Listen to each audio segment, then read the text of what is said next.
Although college basketball officially started last week, and outside of the Michigan State Gonzaga game, it's been a lot of cupcake schedules, a lot of mismatches, even though there's been some upsets.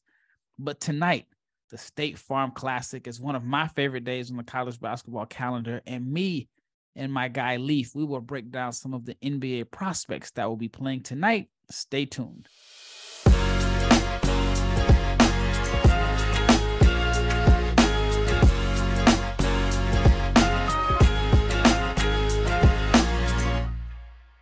Big shout out to each and every person that has made the Locked On NBA Big Board podcast your first listen of the day. And this episode is brought to you by BetterHelp.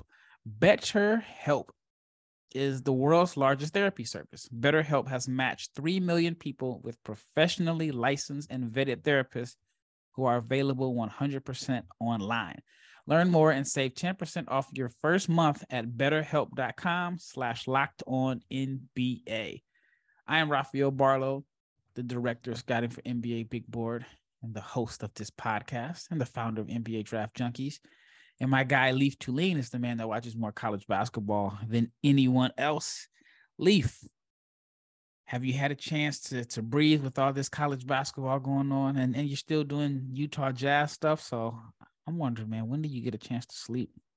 I took a nice sleep yesterday. I went to bed early. Well, there weren't too many games on. Didn't watch as much football as usual, and I caught up. But yes, I've been living and breathing some college hoops, as you might expect. And like you said, the Champions Classic is the one that I'm excited to see, because that's usually the opener for college basketball. There may be a game here and there played on the same day, but Champions Classic means the start of college basketball. You got 4 powerhouse schools, and then also, and the day after, it's Gonzaga and Texas, 2 of the top 12 teams in the country. And I think the Champions Classic, the 2 matchups, are the first. Well, actually, the Kansas and Duke one, because Michigan State's not ranked, is the first top 25 versus top 25 matchup on the season. Michigan State wasn't ranked coming into the season? Not ranked coming into the season. Not ranked right now. And they are one team that is not a sexy team to watch if you look for NBA prospects. Yeah, I actually went to the Champions Classic. I want to say it was 2018.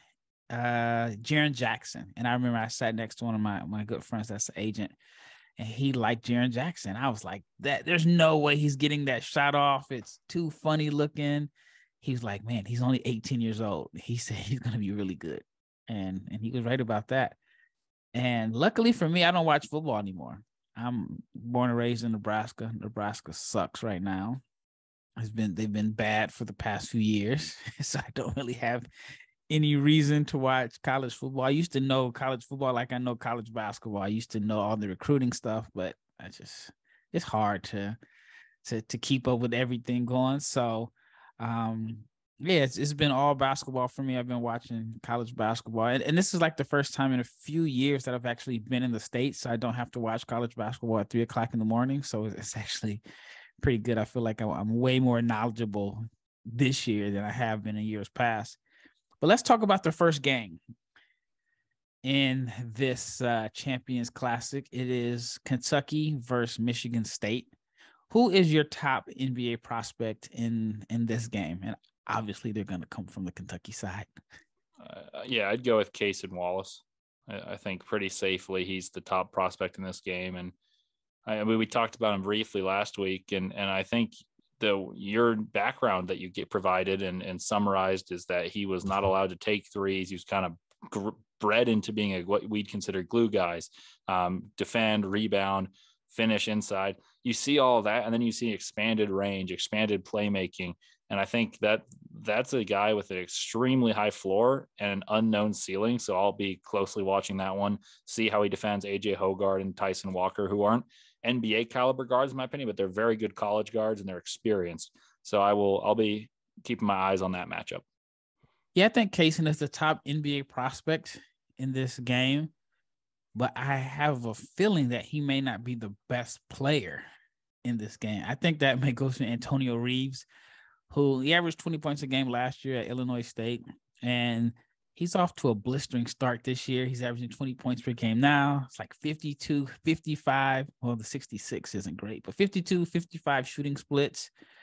And I think that he is going to be one of the best players in the country. And I think actually going to Kentucky probably helps him with as far as exposure to the NBA draft. And I have this draft guide that I know I've been pumping it up the past few episodes, but it's finally about to drop. It's finally done.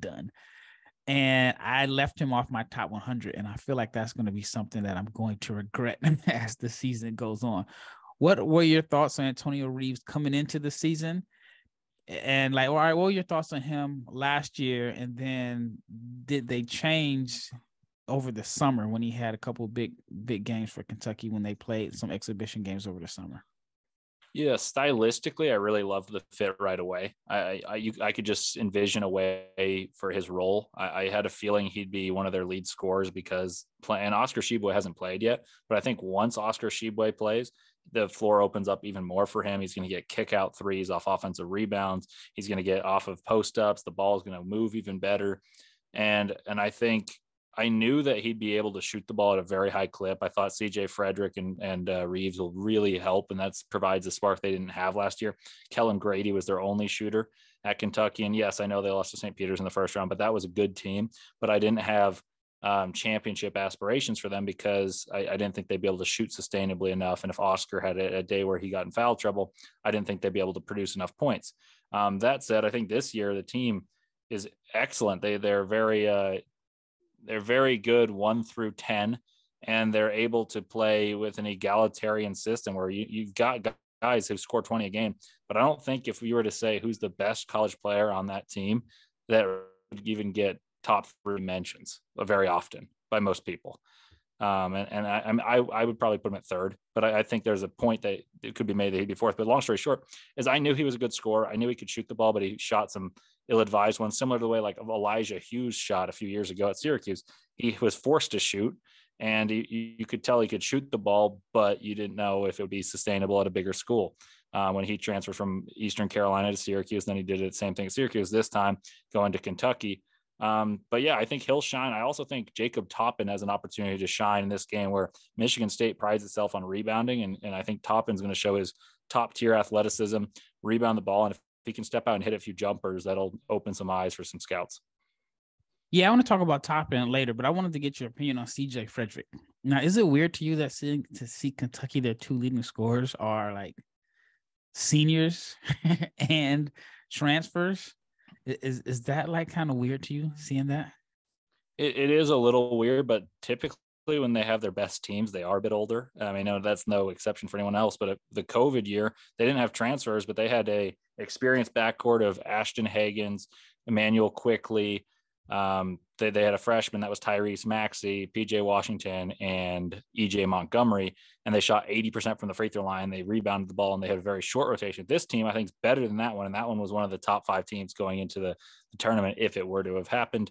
So I've said this before on the season. I don't know if it was this show or another one, but I think Kentucky's one of the best 2 teams in the country. And without Tshiebwe, they still are one of the best 2 teams in the country. Ken Palm has them ranked number 1 right now, and that's without the reigning National Player of the Year. So I'm very high on Kentucky, and I think a lot of players, because they're playing defined roles, are going to be evaluated for the roles they'll play in the future, and I think that helps a lot of their player stocks. Yeah, and they're still without Damian Collins, who unfortunately his father passed away. So hopefully he takes as much time as possible to, just to deal with that situation. My prayers out to him and his family. But yeah, it's funny because I had just watched Houston play, and I'm like, Houston, they look really, really good. And but that's number 1 right now. Kentucky 2, Baylor 3, if you ask me. Really? So, yeah. So who's your 4? I don't have a 4 yet, actually. I wasn't impressed by Gonzaga. I've only watched the second half of Carolina. Duke hasn't played anyone, and they're missing Dariq Whitehead. So yeah, I've got 3 that I've watched all 3 games of, and I feel very confident in that take. And I'll let you know though. I'll let you know. All right. What are your thoughts so far on Chris Livingston? Only averaging about 7 points a game, 5 rebounds. He was highly touted coming in. I'm not as high on him as others. I feel like he's a guy that kind of dominated high school basketball because he was bigger, stronger, more athletic, and was able to dominate with his physical tools. But I also see a guy that if he can add a little bit of skill level to his body and his physical tools and the motor, then he could be like a really good player. What have your thoughts been on him so far? Yeah, I echo that sentiment. Coming in before the season, I did a big board, and I had him significantly lower than I think most big boards had him because of those exact reasons, that he relied on physical strength and relied on being the man. The ball was fed to him.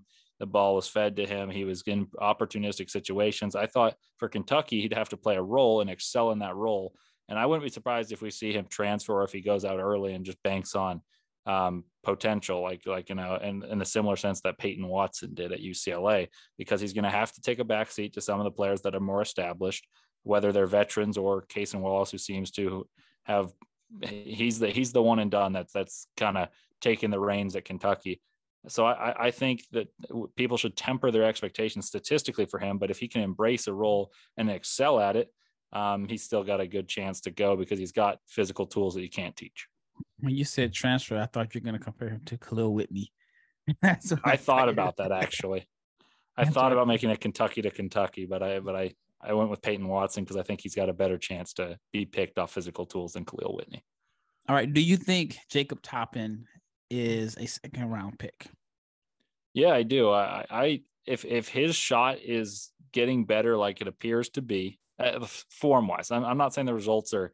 Yeah. I think 3 games is not 33, like 57 shooting splits right now. Yeah, 3 games is a hard sample size, like because there's going to be guys that are shooting like 80%, and you got to temper it down. But for him, I think his shots will regress to the mean in the positive direction. I was impressed with him in the summer when they played in the Bahamas, I believe.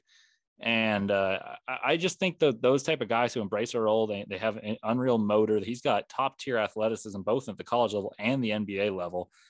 He'll be able to defend multiple positions in college, and I think he'll be able to do that in the NBA. I think there's a role that where he can like hit short corner jump shots in college, and then you extend that in the pros to being 3-point in the corners or pick and pops, and then he just defense, rebounds, finishes dunks, gets out in transition, and there's a role for him to be a second round pick. So I definitely would take a flyer on him in the second round. We'll talk about the marquee matchup of Duke and Kansas, but I want to let you know about Sweat Blocks. Sweat Block wipes are your little secret to confidence. Sweat Block wipes work up to 7 days per use. You can apply them on a Sunday and you will stay dry all week. If you or someone you love is experiencing sweat or odor, try Sweat Block. Save up to 20% with the promo code Locked On at sweatblock.com. It is also available on Amazon. There was a customer named Rebecca, and she would watch her teenage daughter suffer through low self-esteem caused by embarrassing sweat. And Rebecca got a text after her teen's first use of Sweat Block, and the text read, "I am not sweating." And they both cried tears of joy. So again, if you or someone you love is experiencing embarrassing sweat or odor, you got to try Sweat Block, and you can save 20% if you use the promo code Locked On at sweatblock.com, and it is also available on Amazon. All right, now that we got your armpits taken care of and you're dry, let's fix your money. And the question is, are you wasting money on subscriptions? 80% of the people have subscriptions they forgot about. Maybe for you, it's an unused Amazon Prime account or a Hulu account that never gets streamed. There's this great app I use, and it helps me track all of my expenses. And because of it, I no longer waste money on subscriptions that I do not use. You may have heard of it. It's called Rocket Money, but it was formerly known as Truebill. This app shows you all of your subscriptions in one place, and it cancels what you do not want. Rocket Money can even find subscriptions that you did not even know you were paying for. You may find out you've been double charged for a subscription, and to cancel a subscription, all you have to do is press cancel, and Rocket Money takes care of the rest. So cancel unnecessary subscriptions with Rocket Money today. Go to rocketmoney.com/locked on. Seriously, it can save you hundreds per year. That's rocketmoney.com/locked on. So get rid of the useless subscriptions with Rocket Money now. All right, once again, big shout out to each and every person that has made the Locked On NBA Big Board podcast your first listen of the day. Now, for your second listen, check out Locked On Sports Today. From the games that matter the most to the biggest stories in sports, go beyond the scoreboard and behind the scenes with local experts and insights only Locked On can provide. Locked On Sports Today, available on this app, YouTube, and wherever you get your podcast. Once again, this is Rafael Barlowe with my co-host Leif Thulin, and we are previewing the champion or the State Farm's Champions Classic. Let's talk about the marquee matchup. It is Duke versus Kansas. Now, in this game, based off of who's playing, who is your number one NBA prospect between the two teams? Derek Lively. So do you think he's going to play a lot? He only played 14 minutes last game, 4 points, 2 rebounds, coming off an injury. Do you think that he's going to be able to showcase that he is the best prospect in this game, or do you think his minutes are going to be restricted some? I think there's going to be an ability for him to show flashes and play about 20 minutes. I think they'll up it to 20. He's going to have a chance to physically dominate the game because Kansas's best lineup is small ball oriented. KJ Adams is not a stereotypical Bill Self 5. Like, don't get used to David so McCormick. Like, I mean, he's been there for 5 years, and Lord knows we don't want to go back to all the other 4 or 5 duos they've had that have been there 4 or 5 years. Perry Ellis, I'm talking to you, but what's the other guy's name? Like Lightfoot or something like that? Mitch Lightfoot was there even longer. He played with Damari Traylor. Like there are some guys that the Morris twins. I could go on and on, but long story short, they don't have a stereotypical 4 or a 5 man on this roster. So I think that he's got a chance to physically dominate.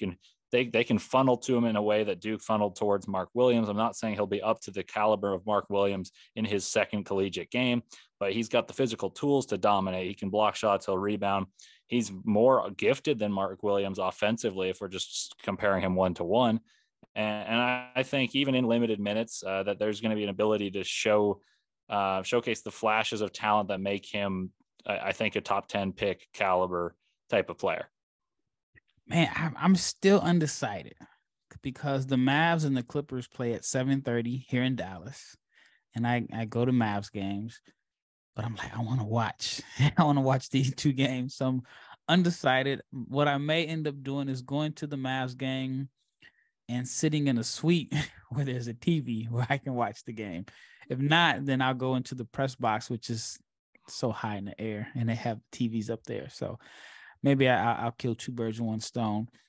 Tell me your thoughts on Mark Mitchell. Has Mark Mitchell surprised you so far? He's averaging 15 points, 54, 50, 100 shooting splits. And I know the sample size is small and Duke hasn't really played anybody, but he's their leading scorer.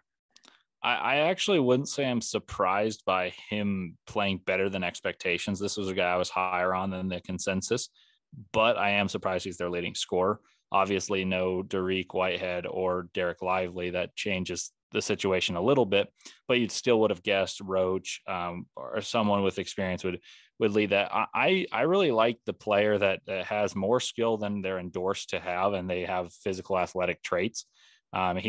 He's a really, really superb athlete, and he's thick, he's strong, he's shooting the ball better than you'd expect. And granted, like, it's a small sample size, but I think he's a perfect player that can play a role. And right now he's excelling in a role that is larger than what he will have down the road. And it will be larger than what he has in the NBA, but he shows flashes that make you buy in and say, wow, he can be a role player. And plus, like, there's an ability for him to be more than just a role player. And so there's upside as well as safety. And those are kind of an archetype of a player that I typically tend to like. And it doesn't hurt that one of my best friends is a Duke aficionado. He sends me their high school tapes like months before they commit to Duke. So I've seen a lot of these Duke guys, and sometimes I'm like, my goodness, like, why am I watching this? But usually it gets me ahead on that learning curve. So this is a guy that I was familiar with, and I liked more than the consensus. I was just waiting to see his role, because I think the insertion of Jacob Grandison made me a little worried that he may fight for minutes, but he's excelled, and he's proven that he should be the starter, and I think he will continue to be so. Do you think he's a 3 or a 4? In my opinion, I think he's best as a 4. I agree. I think the trending towards small ball helps him. He's got the physical, broad shoulders, long arms that I think he could become a 4, and he may have to put on a tiny bit of weight to play the 4 at the NBA level. But I do think he'll play the 4 better than he'll play the 3 at the NBA level. So do you think there's going to be a dilemma going forward with him? We haven't talked about Filipowski yet, and Lively. It's like there's 3 starters in 2 positions in the front court. Or do you think they'll just go big with Mitchell at the 3? I'd rather them play Mitchell at the 4. And then I thought Duke was stylistically a very impressive team last year because they had size, but Paolo Banchero is such a difference maker that he can be that big and he can play like a guard skill. But basically they had four guys with guard skills.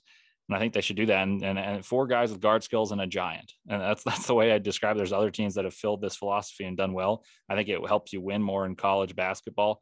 And I think Mitchell's the better player between he and Filipowski. Let's talk about Filipowski. What have your thoughts been on him so far? They're averaging a double-double, 12 points, 11 rebounds, shooting only 42% from the floor, 33% from 3. Has he exceeded, or has he been about what you expected from him? Well, it's difficult to say because the players they're playing against have no, like, they don't have any players that can physically challenge some of these Duke athletes. And so I want to see him, how he shoots and how he handles ball screen defense against guys with the athletic talent that is on a similar playing field to Duke. Not everyone's going to have that, but there's some that do. And I think Kansas will be able to make that assessment. So I'll closely be watching. Unfortunately, I'll have to rewatch it because I'll be working a Jazz game, which is always fun, but I'm always wishing I could watch it live. But to answer your question, I'm undecided. And I would say of the games I've watched, I think he's about what I expected him to be at a college level, but he hasn't shown me anything I didn't expect. So he's still kind of lower on my radar in terms of what he can do at an NBA level. Do you have him as a first round pick? Do you have him in that range? No, I don't have him as a first rounder. All right. Tell me your thoughts on Tyrese Proctor. He has been off to just say he's struggling is, that's a little bit of an understatement. 1 for 12 from the floor, which is 8.3%. What are your thoughts on Tyrese so far? I mean, obviously the shooting is a bit worrisome at that rate, but once again, small sample size.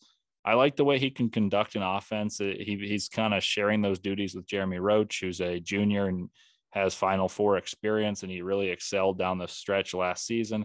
So I think he's best suited as a kind of a jumbo point guard. So like kind of a concept of a player that I really tend to rate highly. Dyson Daniels would be an example. They're different players, but I think that Proctor has the ability to make this Duke team better. I would say that this shooting does frighten me because I don't know if you want to be your point guard at the NBA level. Like you're not spending a lottery pick on him to be your point guard. You have him as kind of a connecting tissue piece on a bench is kind of where I see him. And the is a bit of a concern. So I'm a little lower than I was entering the season, but I don't want to be overly reactionary. But I do think that he's a good connecting tissue. And even when he's not shooting well, he makes his teammates better around him. Yeah, with the speed. I thought shooting was one of his best assets going into the season. All right, let's talk about Jeremy Roach before we go to break. He's kind of like the forgotten guy, even though he's the veteran. I thought he played really well at the end of last season, and I thought he would at least test the waters or flirt with the NBA, decided to come back. What have you seen from Roach this year that has made you, or do you think that he's put himself in position to be drafted? Do you think he can be a second-round pick or maybe even first-round pick? I think he can be at the end of the second round. I don't think he's got the traits that you tend to look for in a college player that's had a good career, but not nothing exceptional. Like, for instance, he's different than Colin Gillespie. Colin Gillespie had a far better college career, but even he had attributes. He's a knockdown shooter. Jeremy Roach is a solid shooter. Jeremy Roach is a solid college defender, but he won't excel on that end.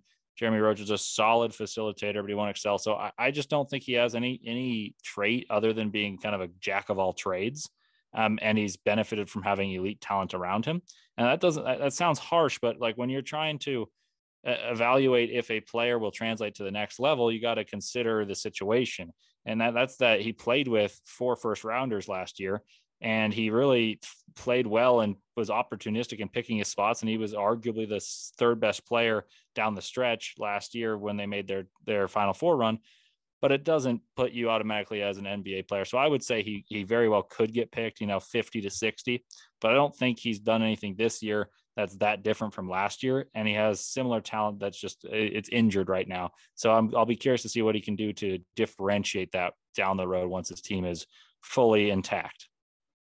All right, now we got to talk about Kansas, which is the defending national champion. So we save the best for last, but let's talk about Prize Picks. Prize Picks is daily fantasy made easy. All you have to do is pick 2 to 5 players, and if they will go score more or less than their Prize Picks projection, you can win up to 10 times your money on any entry. There's no competing against other people. It is just you versus the projections available. And Prize Picks offers projection on any sport that you watch: NBA, NFL, Major League Baseball, NHL, PGA, college football, college basketball, women's college basketball, you name it. And entries can be made in 60 seconds or less. It's that easy, safe, and fast withdrawals, and it is currently operational in 30 states plus Canada. So download the Prize Picks app or go to prizepicks.com to sign up and play daily fantasy sports. And if you are a first-time user, you can receive a 100% instant deposit match up to $100 if you use the promo code Locked On. If you deposit $100, Prize Picks will give you $100. If you deposit $50, Prize Picks will give you $50. Do not forget to enter the promo code Locked On at sign up for instant deposit match up to $100. All right, last segment is Rafael Barlowe with Leif Thulin, and we're talking about the big matchup later on today. And let's talk about Kansas, the defending national champion. Jalen Wilson has been off to a great start: 20 points, 10 rebounds, 4 assists, shooting 45, 46, 100% on his shooting splits. Jalen is a guy that I've had a chance to watch him pretty closely. He's from the Dallas area. So a couple summers ago, I want to say it was during the COVID summer, I saw him play pickup all the time with Drew Timme, and Davion Harmon from Texas Tech was playing also. There was some pretty good matchups there.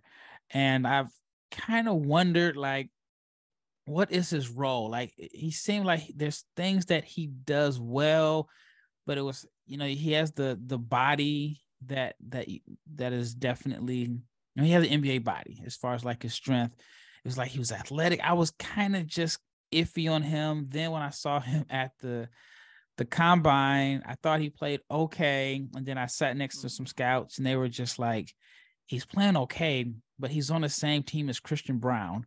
And he was like, they have chemistry. And so he would literally like pile up assists because he knew where Christian was at every time. So Scout made a comment, they should never let 2 guys from the same college play on the same team at the combine, because they're going to play like a 2-man game in a sense.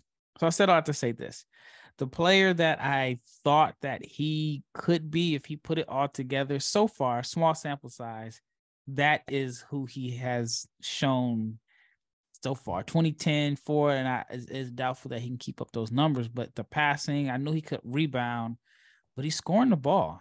And so do you think that he can keep up the pace as like Kansas's go-to scorer? I think he'll have to be Kansas's go-to scorer if they want to be good down the stretch. And like by that, I mean being able to contend, not just, okay, they're going to be Kansas, they're going to be in the top 3 of the Big 12, but to contend for a championship, he's going to have to score similarly, maybe not quite as much and maybe not on quite those efficient of numbers. But yeah, the question for him was, how well is he going to shoot in like an NBA role? He'll be a small ball 4, and he'll be shooting threes that, and you want him to be more than just okay, we'll leave him open and hope he doesn't make it type of guy. And that's what he's been in years past, but he was surrounded by Christian Braun, Ochai Agbaji, David McCormick, swallowed up plenty of attention in the middle. And then he had willing passers giving him the ball, and he wasn't converting at a high rate. So his shooting has impressed me. I want to see him develop an ability against comparable athletes. And that's what we'll see against Duke. If he's able to attack the rim at the same ability, rather than just attacking closeouts and being bigger, stronger, faster, getting to the rim and finishing. I think if he and Mitchell defend each other, that's a matchup I'll be paying close attention to, because I think they're comparable physically. Even though Wilson's older, I think Mitchell's a bit more of a specimen athletically, and Wilson's taller and maybe faster. I don't know that. But yes, I think what I'm looking for is for him to use the traits that he has effectively, keep shooting at a decent clip, and don't settle. I think sometimes he became passive because he was indecisive. What should I do? Will Bill Self, be angry if I shoot this? Will Bill Self be frustrated if this ball doesn't go to Ochai Agbaji? And I think now he's the alpha, and he knows it. And we got to see him play against comparable athletes and see if he can continue to be productive against those type of players as the lead man. And that's a question I think is a genuine toss-up. Yeah, I'm looking forward to it because my knock on him was 40% of his attempts last year were from three. And for his career, he's less than a 30% shooter. Those numbers, those aren't good numbers, in my opinion. If you're shooting nearly 40% of your shots are from three and you're making 30% of them. So if he can improve his efficiency from three, then I think it really opens everything up for him, because he's not going to be a creative ball handler or creative scorer off the dribble, but I think it opens it up where he can attack straight line and attack closeouts. But I would like to see him add a little bit more pace to his game. I feel like he's a guy that just plays out of control, kind of runs guys over.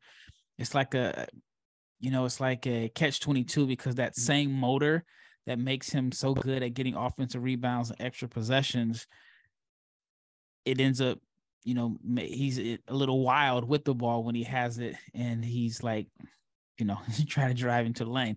All right, let's talk about Grady Dick. Was it you that weren't as high on him, or was it Richard? I was. I don't know if Richard was. I don't think I was as high on him as you. I don't think I was supremely low, though. Well, I have him as a first-round pick, and I have him as a first-round pick, and it's not necessarily a knock on him, but this is a draft that's very low on shooters, and so I think that he has a projectable skill set that teams will covet, especially as we get into, like the mid to late first rounds, where there's some playoff teams that are looking for a floor spacer to complement their stars. So he's averaging 17 points, 4 rebounds, 58% from the floor, shooting 50% from three. What are your thoughts for him, or what do you want to see out of him in this matchup tomorrow or tonight? I want to see if he's able to defend at the point of attack against quick guards. If he's switched on to a guy like Jeremy Roach, if he's switched on to Tyrese Proctor, how he's able to slide his feet. And then I have no doubts about his shooting. The kid can shoot. My question for him is, can he attack closeouts? Can he be more versatile in a way that, like, Corey Kispert was an elite shooter and he made himself more versatile? That's why he became an All-American as a senior. I know he's a freshman, but can he be more versatile and more valuable to a Kansas team that needs someone to step up and assume the Batman role, or the Robin role, to Jalen Wilson's Batman? And I think he's got the chance to do so. But this is a really good litmus test for him on if he's able to athletically straight line drive off attacking closeouts, because the scouting report's going to say, hey, run him off the line. And I want to see what he's able to do when he is run off the line and he's filtered into a guy like Derek Lively, or he's matched up against a guy like Mitchell, who's got the physicality that could be bothersome for a guy like Grady Dick. All right, last question. Are we seeing the two best perimeter defenders in this game between Kevin McCullough and Cason Wallace? Is there another perimeter defender that you think is in that range and that is projected NBA draft picks? I think Cason Wallace is the best first rounder for sure. McCullough is a phenomenal. He can switch really well. Man, I no one that I think will be a first round draft pick or is playing in this game comes to mind. So I would say yes for the moment, but I just can't think of anyone better right now. So that may be a good indication. So is McCullough, do you think he's on Roach, or do you think he's like, what do you see out of him in this game coming up? I'd imagine he guards Roach some, and then he slides. I think they'll switch. Ball screens between 1 through 4, and especially if KJ Adams plays, they'll probably switch 1 through 5. And in which case, I think you'll see his versatility and he'll make a name for himself. I thought he was the best answer to guard Paolo Banchero, honestly, for when Texas Tech played Duke, and that speaks to the testament that he'll be guarding Roach possibly, and he was the best answer to guard Banchero. That says a lot. He's giving up a lot of weight there. Well, thank you so much for listening. Thank you for your insight, and thank you, the listener, for, again, making this your first listen of the day. For your second listen, check out the Locked On Sports Today, from the games that matter the most to the biggest stories in sports. Go beyond the scoreboard and behind the scenes with local experts and insights that only Locked On can provide. Locked On Sports Today, available on this app, YouTube, and wherever you get your podcasts. I'm Rafael.